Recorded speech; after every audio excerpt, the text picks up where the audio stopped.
जो काम दिया था हो गया। अभी बेहतर यही होगा कि तुम सोफिया से दूर रहो जब तक कैरन के साथ हो। तुम बेवकूफ हो, बकवास मत करो।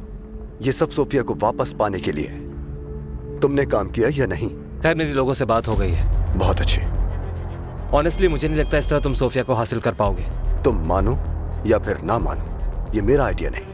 मैं सिर्फ इजाबेल को फेवर दे रहा हूँ। वो सोफिया से होने वाली बेइज्जती पर गुस्सा है। मैं सिर्फ उसकी मदद कर रहा हूँ। हम दोनों ने मिलकर काम किया तो मैं सोफिया को वापस पालूंगा और वो अल्हेंड्रो के करीब हो जाएगी। तुम्हें ऐसा लगता है तो ठीक है। हुकूमत के बंदों से मीटिंग कैसी रही तुम्हारी?